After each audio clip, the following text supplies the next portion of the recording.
Trending നൗവിലേക്ക് സ്വാഗതം. നോക്കാം പ്രധാന വാർത്തകൾ. സംസ്ഥാനത്ത് വീണ്ടും കാട്ടാനക്കലി. മലപ്പുറത്ത് അതിഥി തൊഴിലാളിയെ ചവിട്ടിക്കൊന്നു. മരിച്ചത് ജാർഖണ്ഡ് സ്വദേശി ഷാരു. കാട്ടാന ആക്രമണം വനപ്രദേശത്തോട് ചേർന്ന എസ്റ്റേറ്റിൽ.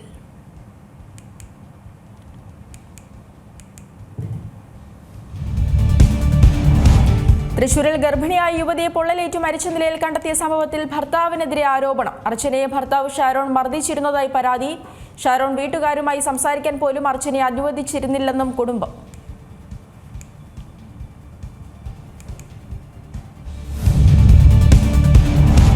ശബരിമല സ്വർണ്ണക്കൊള്ള കേസിൽ തന്ത്രി കണ്ഠരര് രാജീവർക്ക് കുരുക്കായി പത്മകുമാറിന്റെ മൊഴി. ഉണ്ണികൃഷ്ണൻ പോറ്റിയുമായി രാജീവർക്ക് അടുത്ത ബന്ധമെന്ന് പത്മകുമാർ.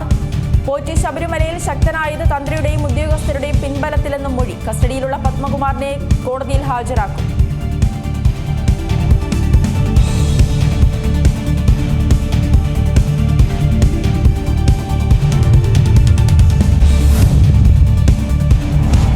സീസൺ തുടങ്ങി 2 ആഴ്ച പിന്നിടുമ്പോഴും സന്നിധാനത്ത് തിരക്ക് തുടരുന്നു. സ്പോട്ട് ബുക്കിംഗ് 5000-ആയി നിജപ്പെടുത്തിയിട്ടും ഇന്നലെ മാത്രം 87,493 ഭക്തർ ദർശനം നടത്തി. Devaswom board president K Jayakumar ഇന്ന് സന്നിധാനത്തെത്തും. എരുമേലിയിൽ ഇന്ന് അവലോകന യോഗം.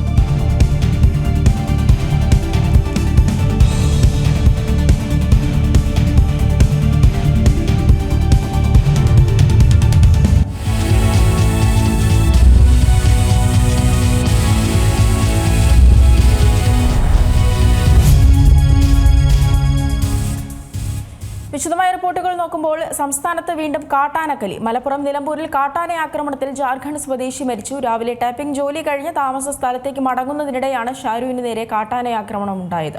കാട്ടാനയുടെ സാന്നിധ്യമുള്ള പ്രദേശമാണിതെന്ന് നാട്ടുകാർ പറയുന്നു.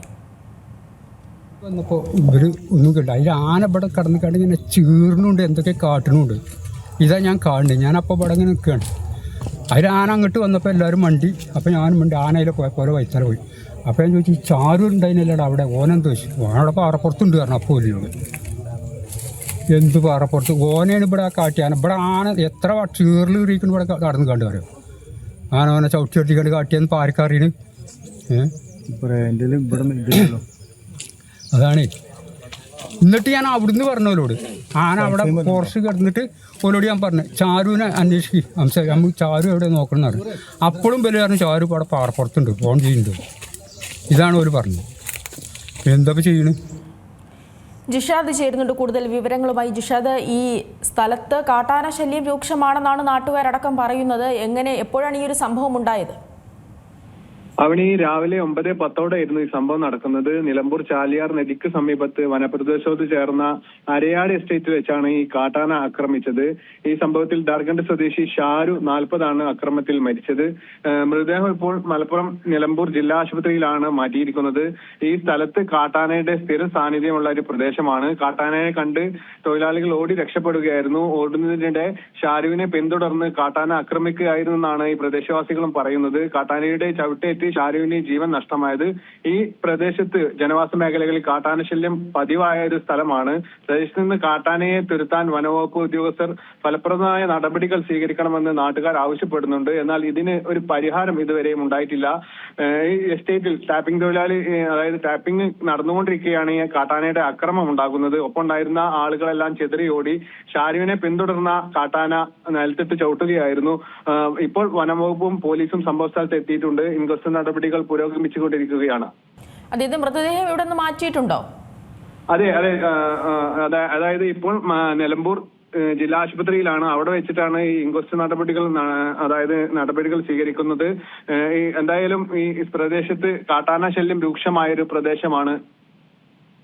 ഈ കഴിഞ്ഞ ദിവസമൊക്കെ ഇവിടെ കാട്ടാന ഉണ്ടായിരുന്നു എന്നുള്ളൊരു നിർദ്ദേശമൊന്നും ഈ അധികൃതരുടെ ഭാഗത്തുനിന്നും ഉണ്ടായിരുന്നില്ലേ? അതായത് ഈ സ്ഥലം എന്ന് പറഞ്ഞാൽ, അതായത് ഈ ചാലിയാർ നദിക്ക് തൊട്ടടുത്തൊരു പ്രദേശമാണ്. ഇവിടെ ഈ പല സമയങ്ങളിലും ആന, അതായത് നദിയിലേക്ക് വെള്ളം ശേഖരിക്കാൻ അടക്കം, വെള്ളം കുടിക്കാനടക്കം ഇറങ്ങുന്ന ഒരു സ്ഥിതിയുണ്ട്. ഈ സംഭവത്തിൽ തന്നെ അതായത് ഫലപ്രദമായ ഒരു നടപടി വേണമെന്ന് കർഷകരടക്കം സ്ഥിരമായിട്ട് ആവശ്യപ്പെടുന്നതാണ്. എന്തായാലും ഈ ഒരു മരണം ദാരുണമാണ്. എന്തായാലും പ്രദേശത്ത് പ്രതിഷേധമടക്കം സംഘടിപ്പിക്കാൻ ഒരുങ്ങുകയാണ് അതായത് പ്രദേശവാസികൾ. ജനവാസ മേഖലയോട് ചേർന്ന പ്രദേശമാണോ ഇത്? അതായത് ഈ നദി എന്ന് പറഞ്ഞാൽ ചാലിയാർ നദിക്ക് സമീപത്ത് അതായത് ഒരു 100-300ഓളം കുടുംബങ്ങൾ താമസിക്കുന്ന ഒരു സ്ഥലമാണ്. എന്തായാലും ഇവിടെ ഈ സ്ഥിരമായിട്ട് ഈ കാട്ടാന ശല്യം നിലനിൽക്കുന്ന ഒരു സ്ഥലം കൂടിയാണ്. എന്തായാലും ഈ പ്രദേശത്ത് ഇന്നാണ് ഈ കാട്ടാന ആക്രമണം ഒരാളെ, അതായത് ഇതിനു മുമ്പും കാട്ടാനകൾ ഈ പ്രദേശത്തെ ആളുകളെ ആക്രമിക്കുന്ന ഒരു സ്വഭാവം ഉണ്ടായിട്ടുണ്ട്. ഇപ്പോൾ ഈ ജനവാസ മേഖലയിലേക്കൊക്കെ ജിഷാദ് ഇപ്പോൾ പറഞ്ഞു അവിടെ 300ഓളം കുടുംബങ്ങൾ താമസിക്കുന്നുണ്ട് എന്ന്. ഇവിടേക്കൊക്കെയും ഈ കാട്ടാന ആക്രമണം അല്ലെങ്കിൽ ഈ കാട്ടാന ഇറങ്ങുന്നൊരു പതിവുണ്ടോ? അതായത് ചാലിയാർ നദിക്ക് സമീപമായിട്ടാണ് അതായത് ഇതൊരു വനപ്രദേശമാണ്. ഈ വനപ്രദേശത്തോട് ചേർന്ന് സ്ഥിരമായി ആനകൾ വെള്ളം കുടിക്കാൻ അടക്കം ഇറങ്ങുന്ന ഒരു സ്ഥലമാണ്. ഇതിനോട് ചാരിയിട്ട് തന്നെ ഒരു 300-300ഓളം കുടുംബങ്ങൾ, അതായത് ആദിവാസി സമൂഹങ്ങൾ അടക്കം അതായത് ജീവിക്കുന്ന ഒരു സ്ഥലമാണ്, പ്രദേശമാണ്.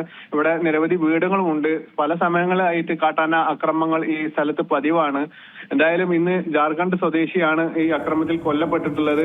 ഈ ഷാരുവിന്റെ മൃതദേഹം ഇപ്പോൾ മലപ്പുറം നിലമ്പൂർ ജില്ലാ ആശുപത്രിയിൽ സൂക്ഷിച്ചിരിക്കുകയാണ്. ഇൻക്വസ്റ്റ് നടപടികളെല്ലാം ഇവിടെ വെച്ചാണ് പൂർത്തീകരിക്കുന്നത്. ശരി, ജിഷാദാണ് വിവരങ്ങൾ നൽകിയത്. ഇപ്പോൾ നിലമ്പൂർ MLA ആര്യടൻ ഷൗക്കത്ത് കൂടെ നമ്മോടൊപ്പം ചേരുന്നുണ്ട്. ശ്രീ ആര്യടൻ ഷൗക്കത്ത്, ഈ പ്രദേശത്ത് ഈ വന്യമൃഗശല്യം അല്ലെങ്കിൽ കാട്ടാന ആക്രമണം രൂക്ഷമാണെന്നാണ് നാട്ടുകാർ ഇപ്പോൾ പറയുന്നത്. ഇതിന് വേണ്ട നടപടികൾ അവിടെ സ്വീകരിച്ചിട്ടില്ലേ?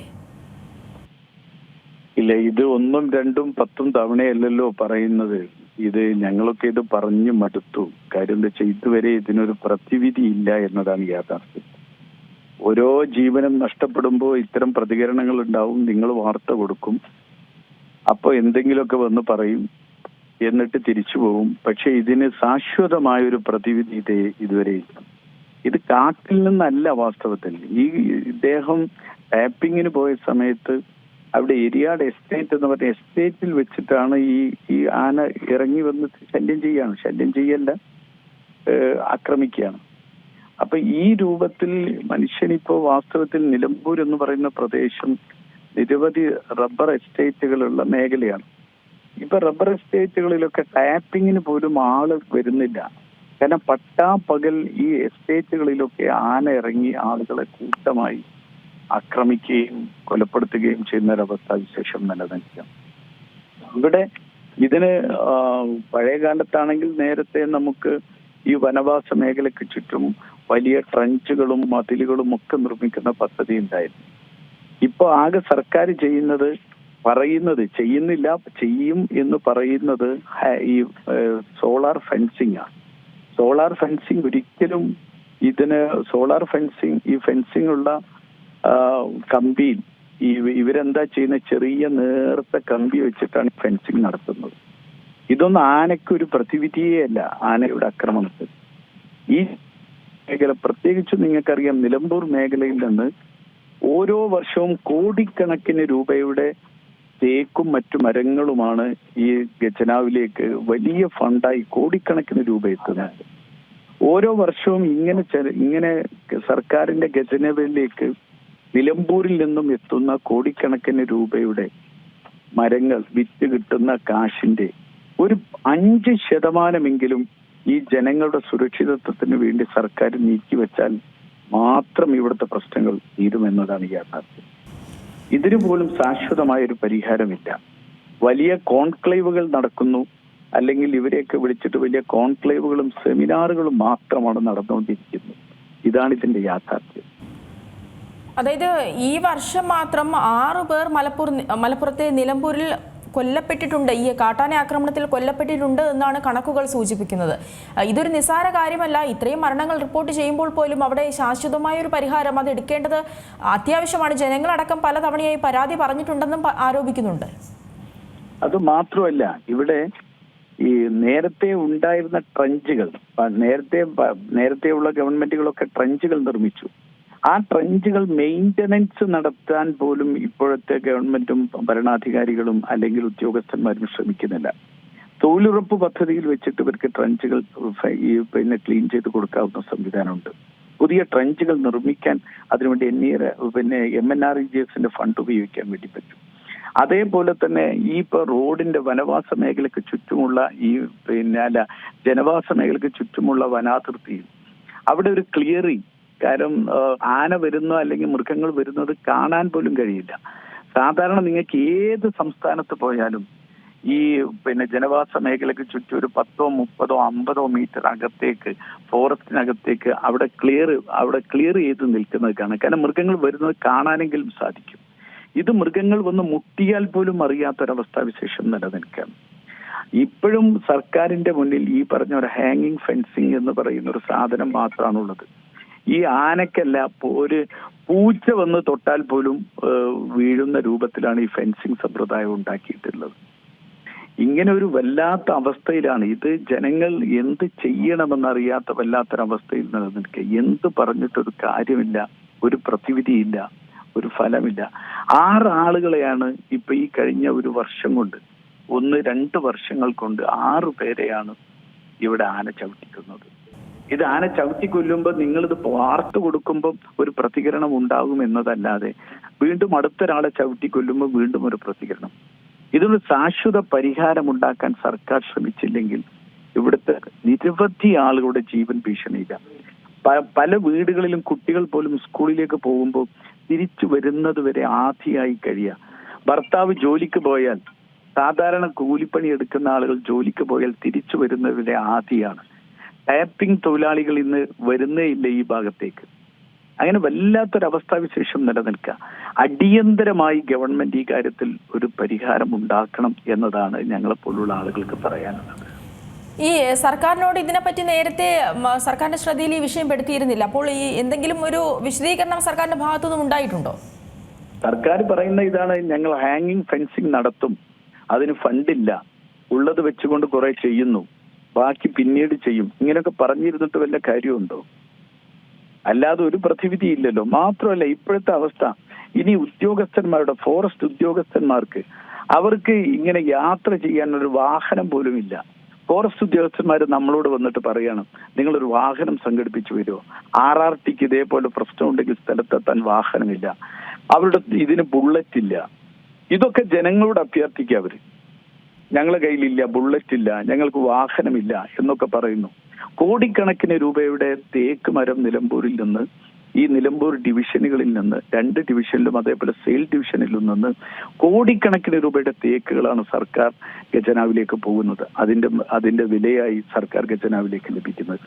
അതിന്റെ ഒരു 5% ഇതിന് നീക്കിവെച്ചാൽ, ഇപ്പൊ ഈ ഫോറസ്റ്റ് ഉദ്യോഗസ്ഥന്മാർക്ക് അവർക്കൊരു വാഹനത്തിന് വേണ്ടി ജനങ്ങളോട് കെഞ്ചേണ്ട ഒരു അവസ്ഥാവിശേഷം എന്ന് പറഞ്ഞാൽ എത്ര നാണം കെട്ട ഒരവസ്ഥയാണ്. നിങ്ങളൊന്ന് ആലോചിച്ച് നോക്കുക. വളരെയധികം നന്ദി ശ്രീ ആര്യടൻ ഷൗക്കത്ത് ഈ ഒരു ഘട്ടത്തിൽ പ്രതികരിച്ചതിന്. സംസ്ഥാനത്ത് വീണ്ടും കാട്ടാന ആക്രമണം രൂക്ഷമാകുന്നൊരു സാഹചര്യമാണ്. മലപ്പുറം നിലമ്പൂരിൽ കാട്ടാനയുടെ ആക്രമണത്തിൽ ജാർഖണ്ഡ് സ്വദേശി മരിച്ചു. രാവിലെ ടാപ്പിംഗ് ജോലി കഴിഞ്ഞ് മടങ്ങി വരവെയാണ് ഈ സംഭവം ഉണ്ടായത്. നിലമ്പൂരിൽ ഈ വർഷം ഉണ്ടാകുന്ന 6ാമത്തെ കാട്ടാന ആക്രമണമാണ്. ഈ കാട്ടാന ആക്രമണത്തിൽ 6 പേരാണ് നിലമ്പൂരിൽ ഈ വർഷം മാത്രം മരിച്ചിട്ടുള്ളത്. എന്നാൽ സർക്കാരിൻ്റെ ഭാഗത്തു നിന്നും ശാശ്വതമായ ഒരു പരിഹാരം ഉണ്ടാകുന്നില്ല എന്നാണ് നാട്ടുകാരടക്കം ഉന്നയിക്കുന്നൊരു ആരോപണം. ഈ ഭാഗത്ത് കാട്ടാന ശല്യം രൂക്ഷമായിരുന്നു എന്നും പറയുന്നുണ്ട്. കഴിഞ്ഞ ദിവസം ഇവിടെ കാട്ടാന ഇറങ്ങിയിരുന്നു. എന്നാൽ അതിന് പിന്നാലെയാണ് ഇന്ന് രാവിലെ ടാപ്പിംഗ് തൊഴിലാളി ആയ ജാർഖണ്ഡ് സ്വദേശി ഇതുവഴി പോവുകയും ജോലി കഴിഞ്ഞ് മടങ്ങി വരവെയാണ് ഈ കാട്ടാനയുടെ ആക്രമണത്തിന് ഇരയാകുന്നതും. മൂലപ്പാടത്ത് വെച്ച് രാവിലെ 9:30 ഈ സംഭവം ഉണ്ടായത്. ജാർഖണ്ഡ് സ്വദേശിയായ ചാരു ഒറവോണാണ് മരിച്ചത്. ഇപ്പോൾ പഞ്ചായത്ത് പ്രസിഡന്റായ മനോഹരൻ പി കൂടെ നമ്മോടൊപ്പം ചേരുന്നുണ്ട്. ശ്രീ മനോഹരൻ, ഈ സ്ഥലത്ത് കാട്ടാന ശല്യം രൂക്ഷമാണ് എന്ന് നാട്ടുകാർ പറയുന്നുണ്ട്. അതുപോലെ തന്നെ ആര്യടൻ ഷൗക്കത്ത് MLA നമ്മോടൊപ്പം പ്രതികരിച്ചിരുന്നു, അദ്ദേഹവും പറയുന്നുണ്ട്. എന്താണ് ഇക്കാര്യത്തിൽ ഇത്രയുമായിട്ടും ഒരു പരിഹാരം ഉണ്ടാകാത്തത്? കാരണം ഈ ഒരു വർഷം മാത്രം 6 പേർ ഈ ഭാഗത്ത് മരിച്ചിട്ടുണ്ടെന്നാണ് മനസ്സിലാക്കാൻ സാധിക്കുന്നത് ഈ കാട്ടാനയുടെ ആക്രമണത്തിൽ. കല്ലർ പഞ്ചായത്ത് എന്ന് പറഞ്ഞ വനത്തോട് ചേർന്ന ഒരു പഞ്ചായത്താണ്. അതുപോലെ തന്നെ അവിടെ കാട്ടാന, അതുപോലെ പന്നി ശല്യങ്ങളൊക്കെ വളരെ രൂക്ഷമായ, കൃഷിക്കാരൊക്കെ വളരെ ബുദ്ധിമുട്ടിൽ അനുഭവിക്കുന്ന ഒരു പ്രദേശമാണ് നമ്മുടെ പഞ്ചായത്ത്. പക്ഷെ ഫോറസ്റ്റ് ഡിപ്പാർട്ട്മെന്റ് പല കാര്യങ്ങളും ചെയ്തെങ്കിൽ തന്നെ വേണ്ട രീതിയിൽ ഉപയോഗപ്പെടുത്താൻ സാധിക്കുന്നില്ല. കാരണം ഫോറസ്റ്റ് ഡിപ്പാർട്ട്മെന്റിന് പല സഹായം ഉണ്ടെങ്കിൽ തന്നെ അത് വേണ്ട രീതി കൂടെയുള്ള ഒരു സഹായം നമുക്ക് കിട്ടിക്കൊണ്ട് വരുന്നില്ല സത്യത്തില്. ഇതിലിപ്പോൾ സ്വീകരിക്കേണ്ട നടപടികൾ എന്തൊക്കെയാണ്? ഫെൻസിങ് അടക്കമുള്ള കാര്യങ്ങൾ ചെയ്യേണ്ടതല്ലേ? ഇത്രയും ആക്രമണം ഉണ്ടാകുന്ന ഒരു പ്രദേശമാണ് എങ്കിൽ കഴിവത് ചെയ്ത് കഴിഞ്ഞാൽ ഒരു വിധത്തിലൊക്കെ നമുക്ക് ആനയെ അവനൊന്ന് നിർത്താൻ പറ്റും. പക്ഷെ അത് മിക്ക ഭാഗങ്ങളിലൊക്കെ ആയിട്ടുണ്ട്. പക്ഷെ അരിയാട് പോലത്തെ ഭാഗങ്ങളിലൊക്കെ അത് അതിന്റെ ഈ പെട്ടെന്ന് അതിനുള്ള കംപ്ലൈന്റ് വരുന്നത് കൊണ്ട് അത് ആയിട്ട് പെട്ടെന്ന് കംപ്ലൈന്റ് വന്നുകൊണ്ടിരിക്കുകയാണത്. അതായത് ഈ ജനങ്ങളടക്കം പലതവണയായി ഈ പരാതി പറഞ്ഞിട്ടും എന്താണ് ഇവിടെ ഒരു പരിഹാരം ഉണ്ടാകാത്തത്? അല്ല, ജനങ്ങൾ പല രീതിയിലും പരാതികൾ പറഞ്ഞിട്ടുണ്ട്. പക്ഷെ എന്നാലും ആ ഭാഗത്തുമല്ല സപ്പോർട്ട് കിട്ടിയെങ്കിൽ തന്നെ ഇത് ഭയങ്കര ദോഷമാണ്. ആനയുടെ ഭയങ്കര ശല്യം തന്നെയാണ് ഇവിടെ. ശരി, വളരെയധികം നന്ദി മനോഹരൻ ഈ ഒരു ഘട്ടത്തിൽ പ്രതികരിച്ചതിന്. എന്തായാലും നിലമ്പൂരിൽ ആണ് കാട്ടാനയുടെ ആക്രമണത്തിൽ ഒരാൾ മരിച്ചത്. ഇവിടെ ഇപ്പോൾ വ്യാപകമായി തന്നെ കാട്ടാനയുടെ ശല്യം രൂക്ഷമാണ് എന്നാണ് പ്രദേശവാസികളൊക്കെയും പറയുന്നത്. ഈ കാട്ടാനക്കലിയിൽ ഈ വർഷം മാത്രം നിലമ്പൂരിൽ 6 പേരുടെ മരണമാണ് റിപ്പോർട്ട് ചെയ്തിട്ടുള്ളത്. എന്നിട്ട് പോലും ഒരു ശാശ്വതമായൊരു പരിഹാരം ഈ ഭാഗത്തുണ്ടാകുന്നില്ല എന്നുള്ളൊരു ആശങ്കയും അതുപോലെ തന്നെ പ്രതിഷേധവും ജനങ്ങളുടെ ഭാഗത്തു നിന്നും ഉണ്ടാകുന്നുണ്ട്. ഇന്നിപ്പോൾ ഈ ടാപ്പിംഗ് തൊഴിലാളിയായ ജാർഖണ്ഡ് സ്വദേശി ചാരു ഒറവോണാണ് മരിച്ചത്. മൂലപ്പാടത്ത് വെച്ച് രാവിലെ 9:30 ഈ ആക്രമണം. രാവിലെ ടാപ്പിംഗ് ജോലി കഴിഞ്ഞ് താമസ സ്ഥലത്തേക്ക് മടങ്ങുന്നതിനിടെയാണ് ഈ കാട്ടാനയുടെ ആക്രമണം ഉണ്ടായത്. പ്രദേശത്ത് കഴിഞ്ഞ ദിവസം തന്നെ കാട്ടാന ഉണ്ടായിരുന്നുവെന്ന് ജനവാസ മേഖലയിലുള്ളവർ പറയുന്നുണ്ട്. ഈ കാട്ടാന ആക്രമണത്തിലാണ് ഇന്നിപ്പോൾ രാവിലെയോടെ ഈ ജാർഖണ്ഡ് സ്വദേശി മരിച്ചത്. ഈ ഒരാൾക്ക് ദാരുണാന്ത്യം സംഭവിച്ചതിന് പിന്നാലെ തന്നെ വ്യാപകമായ പ്രതിഷേധം തന്നെ അവിടെ ഉയരുകയാണ്. ഈ സ്ഥലത്ത് ഇതിനോട് ചേർന്നുള്ള പ്രദേശങ്ങൾ ഒക്കെ ജനവാസ മേഖലയാണ്. 300ഓളം കുടുംബങ്ങളൊക്കെ അവിടെ താമസിക്കുന്നുണ്ട് എന്നാണ് പറയുന്നത്. എന്നാൽ പോലും ഫെൻസിങ് അല്ലെങ്കിൽ അതുപോലെ തിട്ട കെട്ടിയുള്ള ഒരു അതിർത്തിയോ ഒന്നും തന്നെ ഈ ഭാഗത്ത് നിർമ്മിച്ചിട്ടില്ല എന്നാണ് ജനവാസ മേഖലയിലുള്ളവരൊക്കെയും പറയുന്നത്. ജനങ്ങളൊക്കെയും വലിയ ആശങ്കയിലാണ്. ഇത്തരത്തിൽ മരണം സംഭവിക്കുമ്പോൾ തങ്ങളുടെ ജീവൻ കൂടെ അപകടത്തിലാണെന്നുള്ളൊരു ആശങ്ക അവർ പങ്കുവെക്കുന്നുണ്ട്. എന്തായാലും ഈ മേഖലയിൽ കാട്ടാന ആക്രമണം രൂക്ഷമാണ്. അവിടെ ചാലിയാർ പുഴയിലേക്ക് വെള്ളം കുടിക്കാനായി എത്തുന്ന കാട്ടാനകളാണ് അവിടെ കൂടുതലായും എത്തുന്നത്. അവിടെയാണ് ആക്രമണം ഉണ്ടാകുന്നതും. എന്നാൽ വേണ്ട രീതിയിലുള്ളൊരു നടപടികൾ അത് സർക്കാരിൻ്റെ ഭാഗത്തു നിന്നും ഉണ്ടാകുന്നില്ല എന്നുള്ള വിമർശനങ്ങളൊക്കെ ഉയരുന്നുണ്ട്. പലതവണയായി സർക്കാരിൻ്റെ മുന്നിലേക്ക് ഈ വിഷയം എത്തിച്ചിട്ടുണ്ട്. എങ്കിൽ പോലും വേണ്ട രീതിയിലൊരു നടപടി അത് ഉണ്ടാകുന്നില്ല എന്നാണ് ജനങ്ങളടക്കം ആരോപിക്കുന്നത്. ഇടവേള.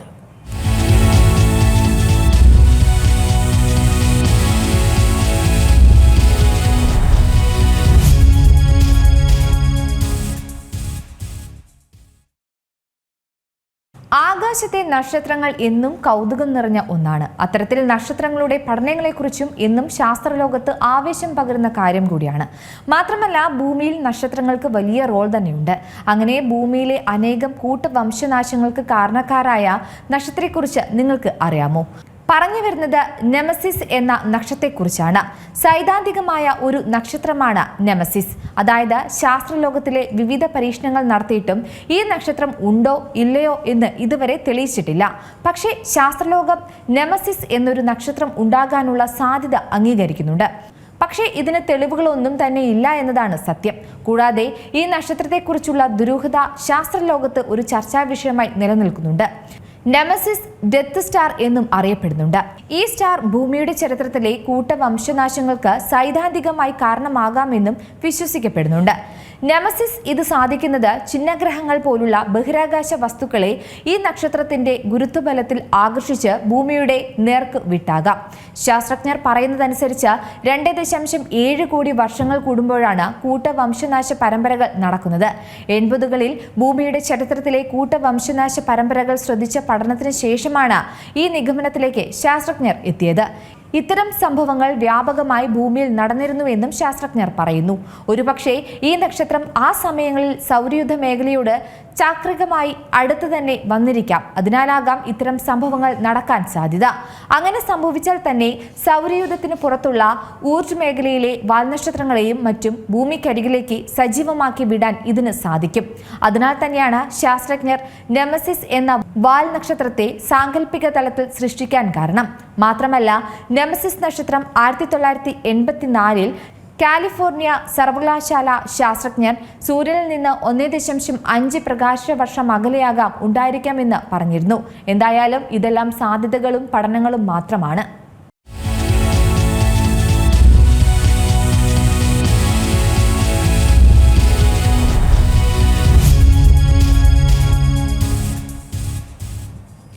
തൃശൂർ വരന്തരപ്പള്ളിയിൽ ഗർഭിണിയായ യുവതിയെ പൊള്ളലേറ്റ് മരിച്ച നിലയിൽ കണ്ടെത്തിയ സംഭവത്തിൽ ഭർത്താവ് ഷാരോണിനെതിരെ കേസ്. സ്ത്രീധന നിരോധന നിയമപ്രകാരമാണ് പോലീസ് കേസെടുത്തത്.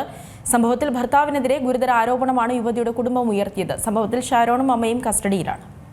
തൃശൂർ വരന്തരപ്പള്ളി മാട്ടുമലയിലാണ് ഗർഭിണിയായ യുവതിയെ ഭർത്തൃവീട്ടിൽ പൊള്ളലേറ്റ് മരിച്ച നിലയിൽ കണ്ടെത്തിയത്. ബുധനാഴ്ച 4 മണിയോടെയാണ് സംഭവം. ഭർത്താവിന്റെ വീടിന് പുറകിലെ കോൺക്രീറ്റ് കാനയിൽ 20-കാരിയായ അർച്ചനയുടെ മൃതദേഹം തീ കൊളുത്തിയ നിലയിൽ കണ്ടെത്തുകയായിരുന്നു. ഷാരോണിന്റെ സഹോദരിയുടെ കുട്ടിയെ അംഗൻവാടിയിൽ നിന്ന് കൊണ്ടുവരാൻ ഷാരോണിന്റെ അമ്മ പോയി തിരിച്ചുവന്നപ്പോഴാണ് അർച്ചനയെ മരിച്ച നിലയിൽ കണ്ടത്. സംഭവത്തിൽ ഷാരോണിനെതിരെ ഗുരുതര ആരോപണങ്ങളാണ് യുവതിയുടെ കുടുംബം ഉന്നയിക്കുന്നത്. ഷാരോൺ വീട്ടുകാരുമായി സംസാരിക്കാൻ പോലും അർച്ചനയെ അനുവദിച്ചിരുന്നില്ലെന്നും മകളെ മർദ്ദിച്ചിരുന്നതായും മാതാപിതാക്കൾ പറയുന്നു. അത്രയും ക്രൂര മനസ്സാവില്ലേ ഞാൻ പറയാൻ കൊടുത്തിരുന്നു. പക്ഷേ ഞാനെന്ത് നമ്മുടെ മക്കൾ ഇവിടെ കൂടിയില്ല. കാരണം പരാതി ഞാൻ ഒരു വട്ടം അവൻ റോഡിലിട്ട് കോളേജിന്റെ മുന്നിലിട്ട് തല്ലിയിട്ട് പരാതി ഞാൻ കൊടുത്തിരുന്നു. അതിനുശേഷം പിന്നെയും ഫോൺ വിളിക്കാൻ സമ്മതിക്കാറില്ല, ഒന്നും ഞാൻ ബന്ധപ്പെടാൻ ഇതാക്കാറില്ല. ഞാൻ ഇവരെ ഈ പോയതിന് ശേഷം ഇവരെ ജീവിച്ചോട്ടെ വെച്ചിട്ട് അവള് പോയി. ഷാരോൺ അവളെ കൊല്ലുമെന്ന് പറഞ്ഞ് ഭീഷണിപ്പെടുത്തിയിരുന്നതായി അർച്ചനയുടെ സഹോദരി പ്രതികരിച്ചു. തോന്നുന്നുണ്ട് അവനെന്തോ ടോർച്ചർ ചെയ്ത് അവളെ വല്ലാണ്ട് പേടിപ്പിച്ച് നിർത്തണ പോലെ തോന്നിയിട്ടുള്ള. എപ്പോഴും വിളിക്കുമ്പോഴും സംസാരിക്കുമ്പോഴൊക്കെ ഞങ്ങളായിട്ട് അടുപ്പിക്കാൻ സമ്മതിക്കുന്നുണ്ടായിരുന്നില്ല. അവളെ ഞങ്ങളോട് ആകെ ദേഷ്യം പോലെ ആക്കി. അവളെ ഇങ്ങോട്ട് വരാനും ഇഷ്ടമില്ലാണ്ടായ പോലെ. അവസാനമായിട്ട് കാണുന്ന മാത്രം അവള് പോകണമെന്ന് അവൻ്റെ കൂടെ പോവാന്ന് പറഞ്ഞിട്ട് സ്റ്റേഷനിൽ ഞങ്ങൾ കേസ് കൊടുത്ത് അന്ന് മാത്രം അവളെ കണ്ടിട്ടുള്ളൂ. പിന്നെ ഞാൻ ഇതുവരെ കണ്ടിട്ടില്ല. അർച്ചന പഠിച്ചിരുന്ന കോളേജിന്റെ മുൻവശത്ത് വെച്ച് ഷാരോൺ മർദ്ദിച്ചിരുന്നു. സംഭവം കോളേജിലെ സെക്യൂരിറ്റി ജീവനക്കാർ അർച്ചനയുടെ വീട്ടുകാരെ വിവരം അറിയിച്ചതിനെ തുടർന്ന് പോലീസിൽ പരാതി നൽകിയതായും കുടുംബം വ്യക്തമാക്കുന്നുണ്ട്. സംഭവത്തിൽ അർച്ചനയുടെ മാതാപിതാക്കളുടെ പരാതിയിൽ വരന്തരപ്പള്ളി പോലീസ് കേസെടുത്തു. സ്ത്രീധന നിരോധന നിയമപ്രകാരം അടക്കം ചുമത്തിയാണ് കേസ്. ഷാരോണിന്റെ അമ്മയുടെ പേരിൽ ജീവനൊടുക്കാൻ പ്രേരിപ്പിച്ചുവെന്ന കുറ്റം ചുമത്തിയിട്ടുണ്ട്. 6 മാസം മുൻപാണ് ഷാരോണും അർച്ചനയും തമ്മിൽ പ്രണയവിവാഹം നടന്നത്. C Malayalam news, Thrissur. ശബരിമല സ്വർണ്ണ കവർച്ചാ കേസിൽ തന്ത്രിക്കെതിരെ ദേവസ്വം മുൻ പ്രസിഡന്റ് പത്മകുമാറിന്റെ മൊഴി. ഉണ്ണികൃഷ്ണൻ പോറ്റിയെ ശബരിമലയിൽ സജീവമാക്കിയത് തന്ത്രിയും ഉദ്യോഗസ്ഥരുമെന്ന് SIT സംഘത്തിന് നൽകിയ മൊഴിയിൽ പറയുന്നു. ഉണ്ണികൃഷ്ണൻ പോറ്റിയും തന്ത്രി കണ്ഠരര് രാജീവരും തമ്മിൽ അടുത്ത ബന്ധമെന്നും പത്മകുമാർ മൊഴി നൽകി. സ്വർണ്ണപ്പാളികളുടെ അറ്റകുറ്റപ്പണിക്ക് തന്ത്രിമാർ അനുമതി നൽകിയതായി മൊഴിയുണ്ട്. അതേസമയം കസ്റ്റഡിയിലുള്ള പത്മകുമാറിനെ ഇന്ന് കൊല്ലം കോടതിയിൽ ഹാജരാക്കും. ശബരിമലയിൽ എത്തിയത് തന്ത്രി കണ്ഠരര് രാജീവരുടെ അറിവോടെയാണെന്നാണ് പത്മകുമാർ SIT സംഘത്തിന് നൽകിയ മൊഴിയിൽ പറയുന്നത്. ഉണ്ണികൃഷ്ണൻ പോറ്റിയെ തനിക്ക് പരിചയപ്പെടുത്തിയതും തന്ത്രിയാണ്. അതുകൊണ്ടാണ് പോറ്റിയെ വിശ്വസിച്ചതും കൂടുതൽ അടുപ്പം കാട്ടിയതെന്നുമാണ് മൊഴി. കട്ടളപ്പാളിയും ദ്വാരപാലക ശില്പങ്ങളും സ്വർണം പൂശാനായി സന്നിധാനത്ത് നിന്ന് ചെന്നൈയിലേക്ക് കൊടുത്തുവിടുന്നതിന് തന്ത്രിമാർ അനുമതി നൽകിയിരുന്നുവെന്നും പത്മകുമാറിന്റെ മൊഴിയിലുണ്ട്. അതേസമയം ഉണ്ണികൃഷ്ണൻ പോറ്റിയുമായി സാമ്പത്തിക ഇടപാട് നടത്തിയെന്ന ആരോപണം പത്മകുമാർ നിഷേധിച്ചു. എന്നാൽ ശബരിമലയിലുള്ള തന്റെ മുറിയിൽ ഉണ്ണികൃഷ്ണൻ പോറ്റി താമസിച്ചതും ആറന്മുളയിലെ വീട്ടിൽ സന്ദർശിച്ചതും പത്മകുമാർ അന്വേഷണ സംഘത്തോട് സമ്മതിച്ചിട്ടുണ്ട്. സൗഹൃദ സന്ദർശനമായിരുന്നു ഇവയെന്നാണ് മൊഴി. ഇന്നലെ ഉണ്ണികൃഷ്ണൻ പോറ്റിയെ അറിയാമായിരുന്നുവെന്ന് തന്ത്രിമാർ മൊഴി നൽകിയിരുന്നു. എന്നാൽ സ്വർണ്ണപ്പാളിയിൽ അറ്റകുറ്റപ്പണി നടത്തുന്നതിന് അനുമതി നൽകിയത് ഉദ്യോഗസ്ഥർ പറഞ്ഞ പ്രകാരമെന്നും തന്ത്രിമാർ SITക്ക് മൊഴി നൽകിയിരുന്നു. C Malayalam news, Thiruvananthapuram. ശബരിമലയിൽ വഴിപാട് ആവശ്യത്തിനുള്ള തേൻ വിതരണത്തിൽ ഗുരുതര വീഴ്ച. കരാർ കമ്പനി തേൻ എത്തിച്ചത് ഫോമിക് ആസിഡ് വിതരണം ചെയ്യുന്ന കണ്ടെയ്നറുകളിലെന്ന് കണ്ടെത്തൽ. വിജിലൻസ് റിപ്പോർട്ടിനെ തുടർന്ന് തേൻ ഉപയോഗിക്കാതെ മാറ്റിവെച്ചു. അതേസമയം സീസൺ തുടങ്ങി 2 ആഴ്ച പിന്നിടുമ്പോഴും സന്നിധാനത്ത് തിരക്ക് തുടരുകയാണ്. ദേവസ്വം പ്രസിഡന്റ് K ജയകുമാറിന്റെ നേതൃത്വത്തിൽ ഇന്ന് അവലോകന യോഗം ചേരുന്നുണ്ട്. ശബരിമലയിൽ വഴിപാട് ആവശ്യത്തിനുള്ള തേൻ വിതരണത്തിലാണ് ഗുരുതര വീഴ്ച സംഭവിച്ചതായി ദേവസ്വം വിജിലൻസ് വിഭാഗത്തിന്റെ കണ്ടെത്തൽ.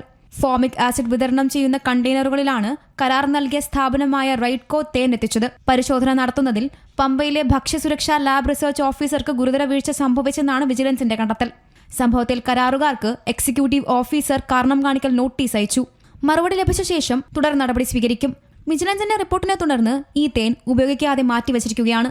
അഭിഷേകത്തിനടക്കം പഴയ സ്റ്റോക്കിലെ തേനാണ് ഇപ്പോൾ ഉപയോഗിക്കുന്നത്. പമ്പയിലെ ഭക്ഷ്യസുരക്ഷാ ലാബിൽ പരിശോധനയ്ക്ക് ശേഷമാണ് ഭക്ഷ്യവസ്തുക്കൾ സന്നിധാനത്തെത്തിക്കുക.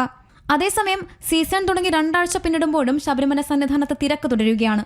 സ്പോട്ട് ബുക്കിംഗ് 5000 നിജപ്പെടുത്തിയിട്ടും ഇന്നലെ മാത്രം 87,493 ഭക്തരാണ് ദർശനം നടത്തിയത്. മണിക്കൂറിൽ ശരാശരി 4000 ഭക്തജനങ്ങൾ വരെ ദർശനം നടത്തുന്നുണ്ടെന്നാണ് കണക്ക്. സന്നിധാനത്തെ തിരക്ക് പരിഗണിച്ച് നിലക്കലിൽ നിന്നും പമ്പയിൽ നിന്നും ബാച്ചായി തിരിച്ചാണ് തീർത്ഥാടകരെ കടത്തിവിടുന്നത്. നിലവിൽ ദേവസ്വം ബോർഡും പോലീസും ചേർന്ന് ഓരോ സമയത്തെയും തിരക്ക് വിലയിരുത്തിയാണ് സ്പോട്ട് ബുക്കിംഗ് അനുവദിക്കുന്നത്. C Malayalam news, Pathanamthitta. കേന്ദ്ര സർക്കാരിന്റെ പുതിയ ലേബർ കോഡുമായി ബന്ധപ്പെട്ട ചർച്ച നടത്താൻ തൊഴിൽ മന്ത്രി വി ശിവൻകുട്ടി തൊഴിലാളി സംഘടനകളുമായി ഇന്ന് യോഗം ചേരും. ഉച്ചയ്ക്ക് 12 മണിക്കാണ് ഓൺലൈനായി യോഗം ചേർന്നത്. തെരഞ്ഞെടുപ്പ് ഫലം വരുമ്പോൾ തിരുവനന്തപുരം കോർപ്പറേഷൻ കോൺഗ്രസ് ഭരിക്കുമെന്ന് കവടിയാറിലെ സ്ഥാനാർത്ഥി KS ശബരിനാഥ്. നഗരത്തിലെ വെള്ളക്കെട്ടിന് പരിഹാരം കാണാനായി കോർപ്പറേഷൻ അനന്തയടക്കം പുനരാരംഭിക്കും. ശബരിമല സ്വർണ്ണ പ്രശ്നം BJP നോട്ടീസ് ഇറക്കിയാണ് പ്രചരണം നടത്തുന്നതെന്നും ഇത് തെരഞ്ഞെടുപ്പ് നിയമങ്ങളും ലംഘനമാണെന്നും ശബരിനാഥ് സി മലയാളം ന്യൂസിനോട് പറഞ്ഞു. തദ്ദേശ തെരഞ്ഞെടുപ്പിന്റെ പ്രചരണ പരിപാടികൾ ഇങ്ങനെ പൊടിപൊടിച്ച് നടക്കുകയാണ്. ഇപ്പോൾ കവടിയാറിലെ UDF സ്ഥാനാർത്ഥി KS Sabarinathan C Malayalam news മഞ്ചേരിയാണ്. ഇപ്പോൾ 2ാം ഘട്ടത്തിലേക്ക് കടന്നിരിക്കുകയാണ്. എങ്ങനെയാണ് ഇപ്പോൾ ഒരു നിലവിലെ പ്രചരണം പോകുന്നത്? നന്നായിട്ട് പോകുന്നുണ്ട്. നമ്മൾ എല്ലാ വീടുകളും കയറി ഇപ്പോൾ നമ്മൾ കൃത്യമായിട്ടുള്ള പ്രവർത്തനമായിട്ട് നമ്മുടെ മെറ്റീരിയലായിട്ട് പോകുന്നു. വീടുകളിൽ സർക്കാരിനെതിരെയുള്ള ചാർജ് ഷീറ്റ് പറഞ്ഞു പോകുന്നു. നമ്മളിനിയും നമ്മുടെ വികസനാശയങ്ങൾ പറഞ്ഞു പോകുന്നു. നല്ല റെസ്പോൺസ്. ഇവിടെ ഒരു ടീമായിട്ട് ഇറങ്ങി നല്ല അടിസ്ഥാനമുള്ള പ്രദേശമാണ്. ഇത്തവണ മികച്ച വിജയം കവടിയാറിലും ഉണ്ടാകും, തിരുവനന്തപുരം കോർപ്പറേഷനിലും UDF ഉണ്ടാകും. ഈ പല സ്ഥലത്തും നമ്മൾ പോകുമ്പോൾ ഈ ശബരിമല അടക്കം വലിയ രീതിയിൽ ചർച്ച ചെയ്യപ്പെടുന്നുണ്ട്. ഈ കവടിയാർ മണ്ഡലത്തിൽ ഈ സ്വർണ്ണക്കൊള്ള അടക്കം വലിയ രീതിയിൽ ചർച്ചയാവുന്നുണ്ട്. എങ്ങനെയാണ്? തീർച്ചയായിട്ടും അത് ചർച്ച ചെയ്യപ്പെടേണ്ട വിഷയമാണല്ലോ. പക്ഷെ നമ്മളത് നോട്ടീസ് അടിച്ചോ പോസ്റ്റർ അടിച്ചോ നമ്മുടെ ഒരു മതവികാരം ഉറപ്പെടുത്തുന്ന ഒരു കാര്യം ഒരു നോട്ടീസായിട്ട് നമ്മൾ കൊടുക്കുന്നില്ല. പക്ഷെ നിർഭാഗ്യവശാൽ BJP കൃത്യമായിട്ട് ഇലക്ഷൻ പ്രൊസീജിയേഴ്സിൻ്റെ ലംഘനമാണ്. അവരത് നോട്ടീസ് അടിച്ച് കൊടുക്കുകയാണ്.